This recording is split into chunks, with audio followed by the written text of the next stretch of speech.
నమస్తే. Welcome to మనం TV. Hardik Pandya, Natasha ఆ డైవర్స్ తీసుకుంటున్న విషయం సోషల్ మీడియాలో చక్కర్లు కొడుతున్న విషయం మనందరికీ తెలిసిందే. సో, అయితే దాని గురించి మాట్లాడడానికి సీనియర్ అడ్వకేట్ మధు శర్మ గారు మనతో ఉన్నారు. నమస్కారం సార్. నమస్కారం అండి. హార్దిక్ పాండ్యా, నతాషా డైవర్స్ తీసుకుంటున్నారు అంటున్న వార్తలు సోషల్ మీడియాలో చక్కర్లు కొడుతున్నాయి. డైవర్స్ తీసుకుంటున్న సమయంలో 70% అసెట్స్ అంటే ఒక విడాకులు తీసుకుంటున్న సమయంలో 70% సెటిల్మెంట్ చేయాలి. భరణం ఇవ్వాల్సి ఉంటుంది అంటూ వార్తలు వస్తున్నాయి సార్. దీని గురించి ఏం మాట్లాడతారు సార్?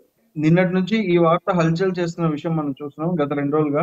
అంటే వాళ్ళొక సెలబ్రిటీ కపుల్ అవ్వడం వల్ల వాళ్ళ డివోర్స్ సంబంధించి అంటే even though it is there personal matter. ఇది వాళ్ళ పర్సనల్ ఇష్యూ అయినా ఇప్పుడు అదొక పబ్లిక్ సెన్సేషన్ కింద మారిపోయింది. ఒక పబ్లిక్ ఇష్యూ లాగా అయిపోయింది ఏంటో. వాళ్ళ డివోర్స్ అనేది is completely absolutely there personal issue అండి. వాళ్ళు ఏ కారణాల వల్ల విడిపోతున్నారు ఏంటి అనేది నిజంగా ఇంతవరకు ఎవరికీ తెలియని విషయం.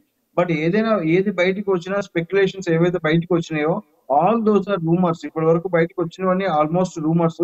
మనకి ఎక్కడ మనం ఇప్పుడు మన తెలుగు రాష్ట్రాల్లో నిన్నటి నుంచి జరుగుతుంది అంటే నూట almost 70% of his assets transfer to the Natasha. అంటే 70% తనకి ఉన్నటువంటి ఆస్తులన్నిటిని నటాషాకి పర్మనెంట్ యాలిమనీ అంటే శాశ్వత భరణంగా ఫుల్ అండ్ ఫైనల్ సెటిల్మెంట్ గా హార్దిక్ పాండ్యా ఇస్తున్నారు అని చెప్పేసి యూజువల్ గా నిన్నటి నుంచి మనం చూస్తున్నాం.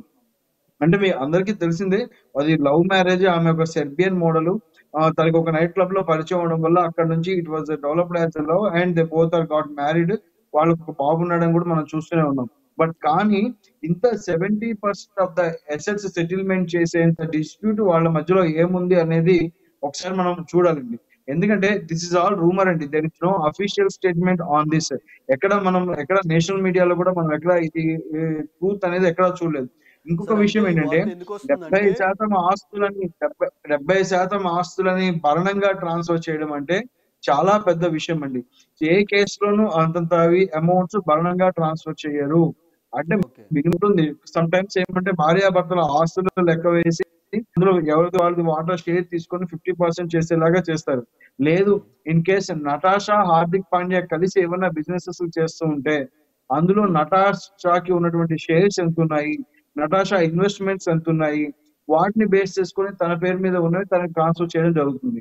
అంటే ఓకే. అలా ఉన్న వాటిని వాళ్ళు అడ్జస్ట్ చేసుకుంటారు తప్ప ఓన్లీ ద పర్సనల్ అసెట్స్ అతను పర్సనల్‌గా సంపాదించుకున్న దాంట్లోది 70% భరణంగా ట్రాన్స్‌ఫర్ చేయడం అంటే అది చాలా పెద్ద ఇల్యూషన్ అండి. అది నేను ఐ డోంట్ అది అంత తొందరగా జరిగేది కాదు. బట్ ఏదైనా it's genuinity should be come out అండి. ట్రూత్ అనేది బయటికి రావాల్సిన అవసరం ఉంది. సో, అయితే సార్ ఇంత వార్తలు రావడానికి కారణం ఏంటంటే, ఒక సంవత్సరం నుంచి అంటే వాళ్ళిద్దరి మధ్య గ్యాప్ పెరిగింది. బర్త్‌డేకి విష్ చేయట్లేదు, కలిసి ఉండట్లేదు. అంటే సోషల్ మీడియాలో కూడా ఎట్లాంటి పోస్ట్‌లు చేయలేదు. అంటే ఇంతకుముందు డైలీ ఒక పోస్ట్ చేస్తూ ఉండేవారు సార్. వాళ్ళ ఇన్‌స్టాగ్రామ్‌లో గాని, ఎక్కడైనా గాని. హ్మ్. అట్లాగే ఇంకొక హ్మ్. తన ఇన్‌స్టాగ్రామ్ పేజ్‌లో కూడా తన ఐడీ పేరు కూడా మార్చుకోవడం జరిగింది సార్. ఆ నతాషా పేరు పాండ్యా ఉన్న పేరు తీసేసి కంప్లీట్‌గా తన పేరు పెట్టుకోవడం జరిగింది. సో, అందువల్ల రూమర్స్ ఎక్కువ పెరిగి స్ప్రెడ్ అయ్యి అవుతుంది సార్. అదే ఇక్కడొక విషయం అండి. కోర్ట్‌కి వీళ్ళు అఫీషియల్‌గా కనీసం వీళ్ళు డివోర్స్ కోసం రావాలి అన్నా the one more thing is that వాళ్ళ మ్యారేజ్ 2 సాంప్రదాయాల ప్రకారం జరిగింది. అఫీషియల్‌గానే అవును. అందరికీ తెలుసది. ఒకటి హిందూ సాంప్రదాయం ప్రకారము జరిగింది. Plus as well as the Christian సాంప్రదాయం ప్రకారం కూడా జరిగింది. సో, వీళ్ళ మ్యారేజ్ డివోర్స్ పిటిషన్ వాళ్ళు దేని ప్రకారం మూవ్ చేస్తున్నారో కూడా మనం చూసుకోవాల్సుంటుంది. సో, ఇలాంటి సందర్భాల్లో దీన్ని స్పెషల్ మ్యారేజ్ యాక్ట్ కింద మనం ట్రీట్ చేయడం జరుగుతూ ఉంటుంది. అంటే బోత్ రిలిజియన్స్ నుంచి అంటే డిఫరెంట్ రిలిజియన్స్. ఆ అమ్మాయి ఒక డిఫరెంట్ రిలిజియన్, తినొక డిఫరెంట్ రిలిజియన్. సో, ఇద్దరు లవ్ మ్యారేజ్ కింద చేసుకున్నారు కాబట్టి, సో, వీళ్ళకి హిందూ మ్యారేజ్ యాక్ట్ అప్లికేబుల్ అవ్వదు. క్రిస్టియన్ మ్యారేజ్ యాక్ట్ అప్లికేబుల్ అవ్వదు. సో, వీళ్ళు స్పెషల్ మ్యారేజ్ యాక్ట్ కింద మాత్రమే వీళ్ళు తీసుకోవాల్సొస్తుంది. సో, అలాంటి సందర్భాల్లో వీళ్ళ టైమ్ ఫ్రేమ్ ప్రకారం వీళ్ళ గ్యాప్ ఉందా? అంత ఆహ్, వీళ్ళకి నిజంగా అంటే పారిటీ లేదా వాళ్ళిద్దరి మధ్యలో పెద్దలకు ఒకవేళ కూర్చొని ఏదో కోర్ట్ మీడియేషన్ చేసినా గానీ, కోర్ట్ వారి దగ్గర కూర్చొని మాట్లాడినా గానీ, వీళ్ళు కలిసి ఉండేటువంటి అవకాశం లేదా అని చెప్పేసి కూడా ఆలోచిస్తారు. అంటే నిన్న మనం గూడా చూసాము. అమ్మాయి అంటే దీస్ ఆర్ ఆల్ రూమర్స్ అండి. మనము నిన్న న్యూస్‌లో చూస్తూ ఉన్నాము. నటాషా తను she was with the her lover ex some Disha Patani ex lover తోటి షీ వాస్ ఇన్ ద అవునవును. లవ్ అని చెప్పేసి is a yes gym sir. Trainer అని చెప్పేసి కూడా చూస్తున్నాను.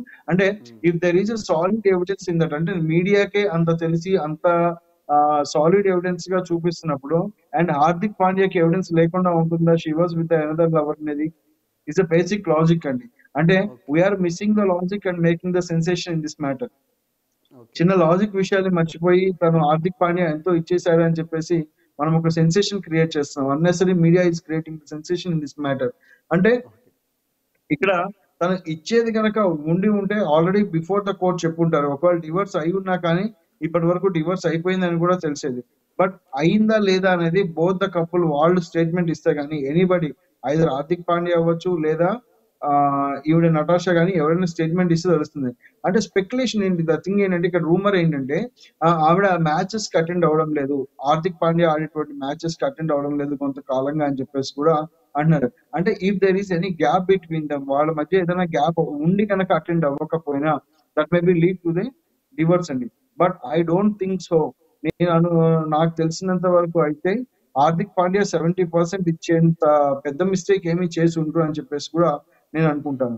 ఎందుకంటే మ్యూచువల్ కి వచ్చేటప్పుడు both the sides parties capabilities కూడా చూస్తారండి. అంటే సార్ లేదు from the social media Hardik ఎట్లా పాండ్యా సర్క్యులేట్ సైడ్ ఏదైనా అవుతుందంటే మిస్టేక్ ఉండి, హార్దిక్ పాండ్యా సైడ్ కూడా ఏదైనా మిస్టేక్ ఉంది, దాన్ని ఓవర్కమ్ చేసి కవర్ చేయలేని అయితే మ్యూచువల్ కి ఒప్పుకున్నారు అనుకుంటే కనుక అప్పుడైనా 70% గా అగ్రి అయ్యారేమో. అది we should wait and see. అంటే సార్ హార్దిక్ పాండ్యా పేరు మీద ఉన్న అసెట్స్ అన్ని వాళ్ళ మదర్ పేరు మీద రాసేసారు కాబట్టి ఇవ్వాల్సిన అవసరం లేదు అంటూ కూడా వార్తలు వస్తున్నాయి సార్. ఇవన్నీ there is no clarity on this rumours వల్ల. అంటే ఇంకొకటి కూడా మరి నేను చూసింది విన్నది ఏంటంటే హార్దిక్ పాండ్యా ఫస్ట్ నుంచి many of the assets purchased on the name of their parents అండి. అంటే అవును. చాలా ఎసెట్స్ ని వాళ్ళ పేరెంట్స్ పేరు మీద కొనడం జరిగింది. That is the best thing. ఎప్పుడైనా ఇలా డిస్ప్యూట్స్ వచ్చినప్పుడు, మ్యారేజ్ డిస్ప్యూట్స్ వచ్చినప్పుడు యాలిమనీ కనుక సెటిల్ చేయాల్సి వచ్చి ఏదైనా claim personal assets of the husband would be liable అండి సమ్ ఎక్స్టెంట్. అంటే హస్బెండ్ కి ఎంత వరకు ఉంటాయో అంతవరకే లైబుల్. హస్బెండ్ పేరెంట్స్ కు ఉండేవి లైబుల్ కాదు. If in case okay. Husband లేరు, రెగ్యులర్ వేలో హస్బెండ్ లేరు, హస్బెండ్ చనిపోయారు అనుకుంటే then the burden shifts to the in laws అండి. అప్పుడు అత్తమామల మీద పడుతుంది. సో ఈ సిచ్యువేషన్ లో కంప్లీట్ గా ఆ తను ఉన్నారు కాబట్టి, హార్దిక్ పాండ్యా ఉన్నారు కాబట్టి తన దగ్గర ఉన్నటువంటి ఆస్తులు, తన కెపాసిటీని చూసుకొని, తన ఫినాన్షియల్ కెపాసిటీని ఈ అమ్మాయి క్లెయిమ్ చేసే దాన్ని బట్టి, అంటే నటాషా క్లెయిమ్ చేసే దాన్ని బట్టి వీళ్ళ కెపాసిటీని చూసుకొని మాత్రమే ఆ యాలిమనీ సెట్ చేయడం జరుగుతుంది. ఎందుకంటే వన్స్ ఒక యాలిమనీ సెట్ చేసేటప్పుడు both the parties will discuss అండి. వాళ్ళ వైపు నుంచి వీళ్ళ వైపు నుంచి రెండు వైపులా కూర్చొని డిస్కస్ చేసి ఎంత ఇవ్వాలి అనేది కూడా ఖచ్చితంగా మాట్లాడుకున్న తర్వాత చేస్తారు. So 70% is the unfair settlement most of the cases లో. బట్ అంత సెటిల్ చేయాల్సి వస్తే there was a big issue behind that. అది మనకి ఇంతవరకు తెలియదు కూడా. సార్ అయితే ఇప్పుడు అంటే ఒక స్లోగం అయితే వస్తుంది, సర్క్యులేట్ అవుతుంది సార్ బాగా. అంటే marry rich guy, have kids with them, next divorce అని చెప్పేసి కొన్ని స్లోగం అయితే వస్తుంది సార్. అంటే ఏంటి సార్ ఇది? ఇప్పుడు ఇది సెలబ్రిటీ కేసు అవడం వల్ల ఇలా బయటకు వచ్చి ఇలా చెప్తున్నారేమో కానీ married a rich guy, have with kids with that guy, లేదా మీకు ఇష్టం లేకపోతే after 1 year or 2 years just you say the breakup and you get the alimony అని చెప్పేసి ఇది ఒకటైతే వాస్తవంగా ఎప్పటి నుంచో ఉన్న వార్తే.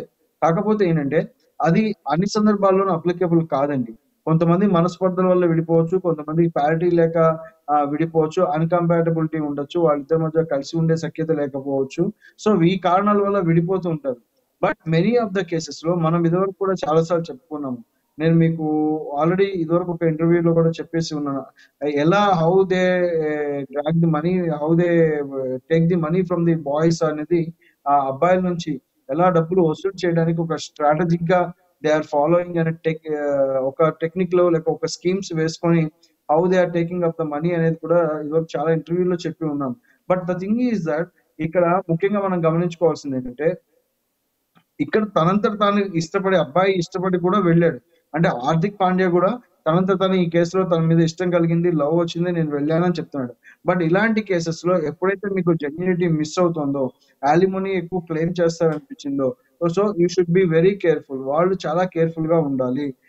ఎక్కువ శాతం అంటే మనం ఇవాళ మేజర్ గా చూసుకున్న కేసెస్ లో ఖచ్చితంగా ఇంత యాలిమోనీ కావాలి అని డిమాండ్ చేయడం, లేకపోతే వాళ్ళ మీద అడిషనల్ కేసెస్ పెట్టడం, వాళ్ళని కోర్టులు పాలు చేయడం, అబ్బాయిల్ని బాగా తిప్పడం, ఇలాంటివి ఎక్కువ జరుగుతూ ఉన్నాయి. సో ఇది యాక్చువల్ గా మనీ అనేది మ్యాట్రిమోనీ కేసెస్ లో ఎక్కువ డివర్స్ కి ఒప్పుకొని వాళ్ళు అడిగినంత డిమాండ్ చేసిన దానికి ఒప్పుకోకపోతే వాళ్ళ మీద అన్నెసరీ కేసెస్ లైక్ 498A కావచ్చు, లేదా డివిసి కావచ్చు, లేదా అత్తమామలు ఎక్కడున్నా సరే వీళ్ళతో కలిసి లేకపోయినా చాలా దూరంగా ఉన్నా, నన్ను క్రుయల్టీకి గురి చేశారని కావచ్చు, ఎంతో దూరంగా ఉన్నా సరే వాళ్ళ మీద కూడా కేసెస్ పెట్టి వాళ్ళ అందరినీ ఈ కేసెస్ లో ఇన్వాల్వ్ చేసేసి వాళ్ళు సింపుల్ గా they demand some extent of money.